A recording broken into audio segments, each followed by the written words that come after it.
The next day, I thought it might be a good time to ask about the war.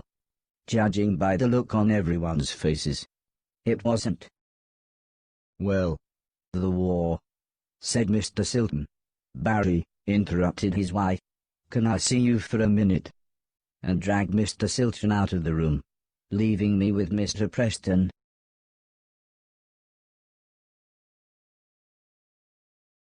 All of a sudden, Mr. Silton appeared. How about a tune-up, he said. Mrs. Silton started to make some food, and Mr. Preston was playing with the dog, leaving me to chat with Mr. Silton. I said that I really wanted to see everyone else, but Mr. Silton said that it wouldn't be that easy. Traveling now, especially for a robot, is complicated. Go back to the house, you could even do some cleaning. Wait there and I'll work out a way to get you to each of them. I told him that I couldn't get into the main house because the hallway ceiling had collapsed. I have just the thing, said Mr. Silton, as he pulled some sort of card out of his pocket. If you can get into the caves under the church next door to the house, you can use this security pass to get into the old man's laboratories. You can get into the main house that way. I was so excited, I would be able to get back into my old room. I said thanks, and made my way to the front door. Also, I think you might be able to help us out, said Mr. Silton, but we'll meet up back at the old man's house in a couple of days. You head there and we'll see you soon.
I took the fisherman's boat to the old man's estate.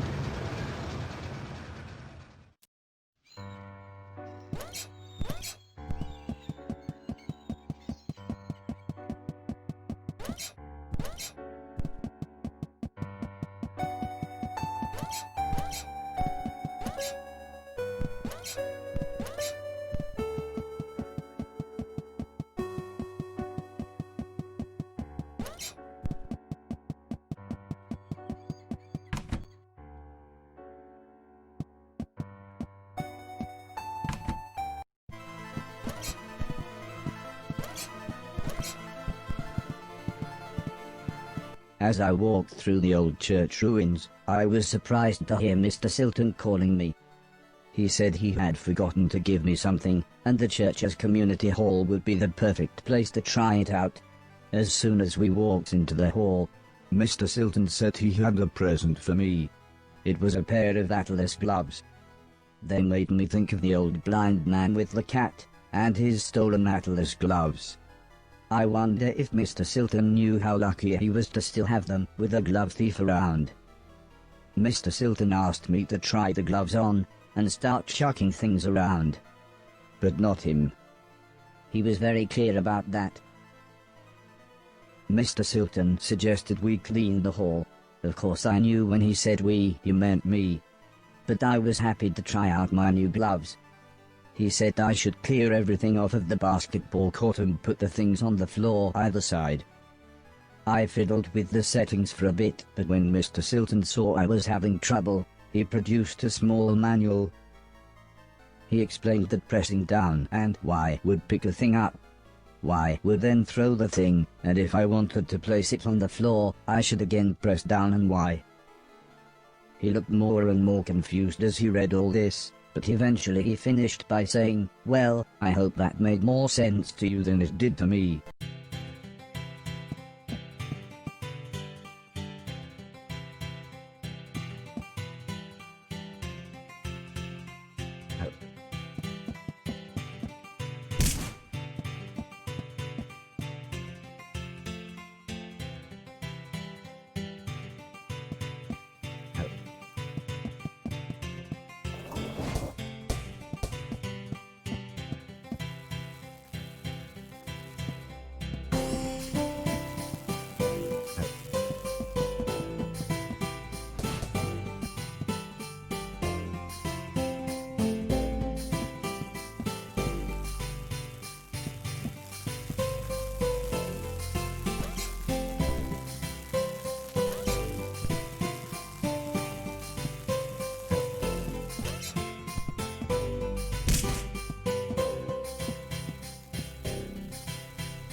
Mr. Silton sounded slightly annoyed when he said, "Come on, take all the stuff off the basketball court and chuck it either side."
"Let's see what else these gloves can do," said Mr. Silton as he flicked through the manual. He actually looked quite excited when he explained that holding Y while walking into or under a falling thing would allow me to catch it. I must admit, I was then really happy when he suggested we make it a game, and I try to catch 10 basketballs.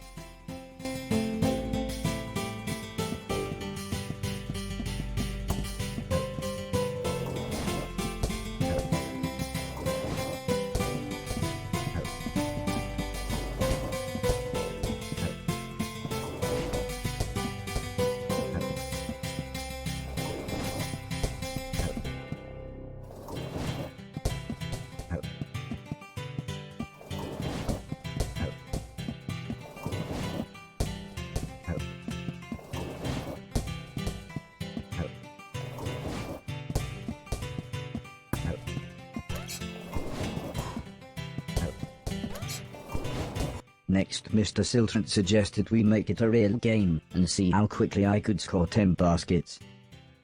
I enjoyed this so much. It felt just like the good old days.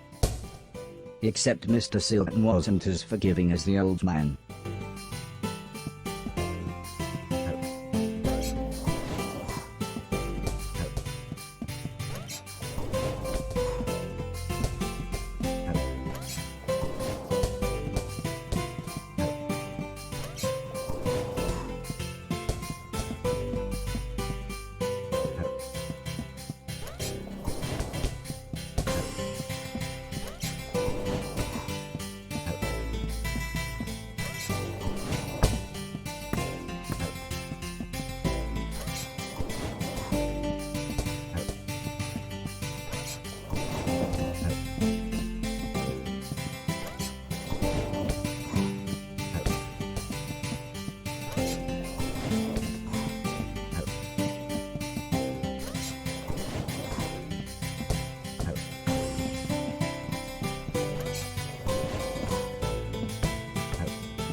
When I'd scored 10 baskets, Mr. Silton gave me what he called a high five.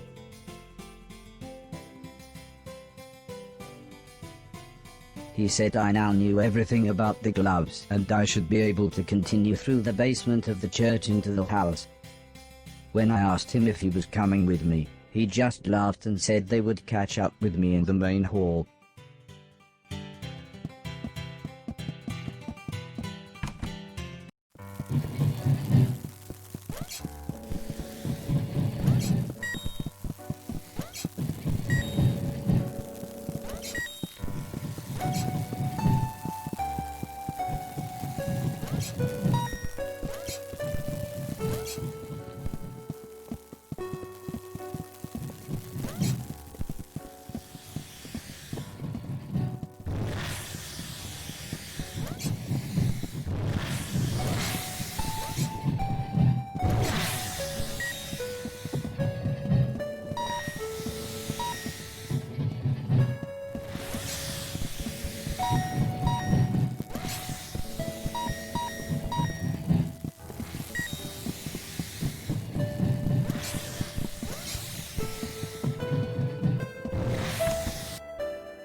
I was stood in a gigantic cavern. When I looked down, I was horrified to see hundreds of corpses of those things. As horrible as it sounds, my stepdad Chip said they were things to clean. So clean them I would.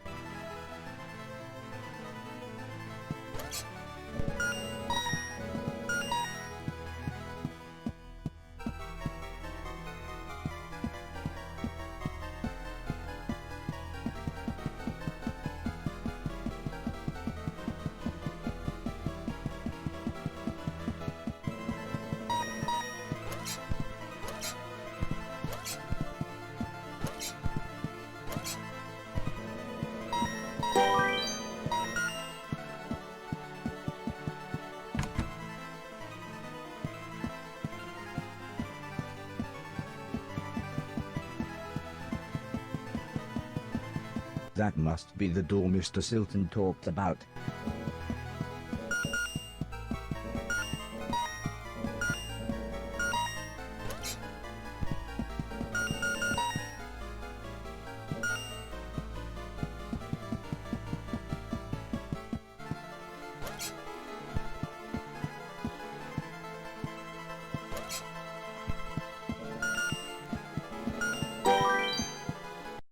The door was exactly as Mr. Silton had described it. I just hoped that the card he had given me was the security key and not just some backstage pass. Well, it opened the door, but soon an alarm went off. Something caught my eye. It was a small yellow sphere. The book next to it explained that it was a shield that would automatically take a hit for me when activated. The X button took the shield in and out of storage, meaning I could save it for when the going got tough. It seemed that I started with 2 slots to carry shields, but I could upgrade to be able to carry more. If both I and the shield died in the same room, the Lazarus chip would bring us both back. It's almost as if the shield needed its sacrifice to mean something. It felt like a true friend, proving that even the simplest of faces can bring out an emotional reaction.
Something literally caught my eye. I remembered the old man had installed some software that helped show me things that were interactive, and how to interact with them. This must be what he was talking about. The electron gun blew the power. I needed to turn it back on before I could fire again.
This seemed quite valuable.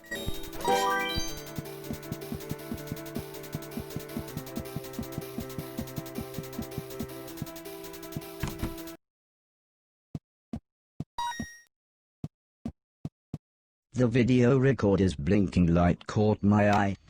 It must have been years since I had seen a film or TV show.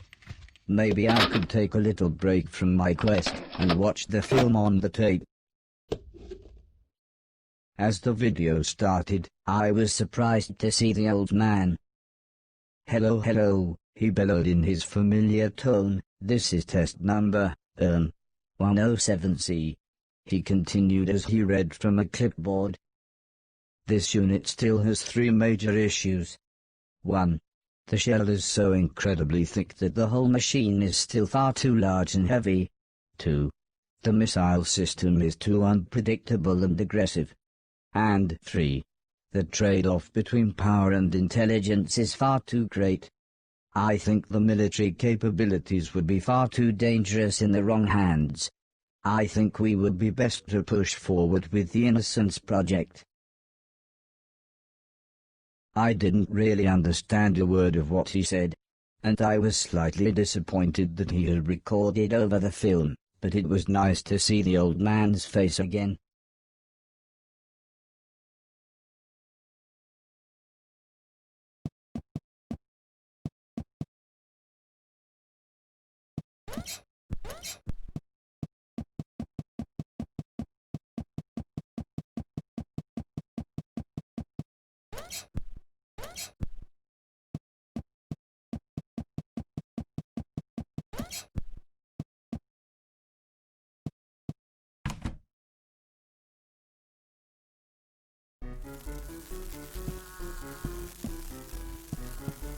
I wasn't sure what was going on, but suddenly, inanimate objects started to come to life.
I should try picking that up.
factories come in all shapes and sizes.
Seeing another VCR made me wonder if there were any more recordings of the old man. I rummaged behind the TV and was not surprised to find two more dusty old tapes. One just had hours of some strange sport.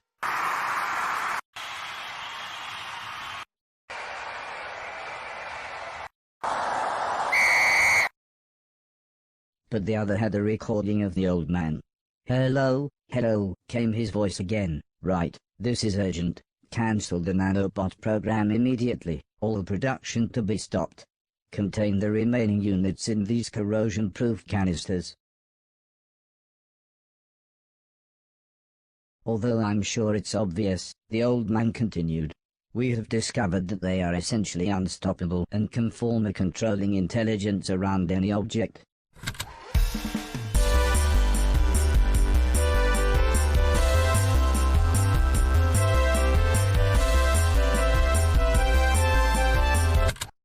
Need I say more? Well, at least that explained why everything moved with minds of their own. I'd never been in this part of the house before, but I figured I would get back to more familiar surroundings once I made it through these laboratories.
I needed to get back on the moving lift.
My shoes struggled to grip the slippery wall.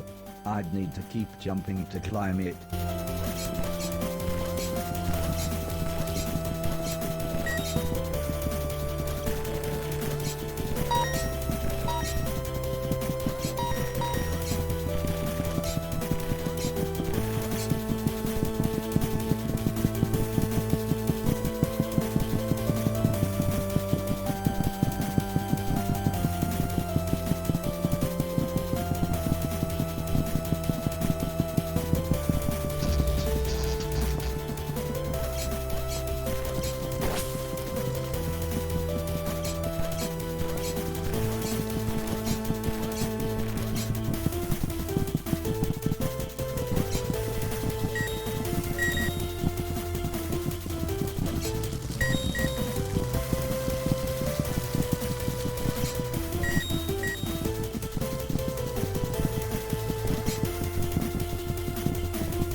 Knock, knock, chuckled Mr. Silton.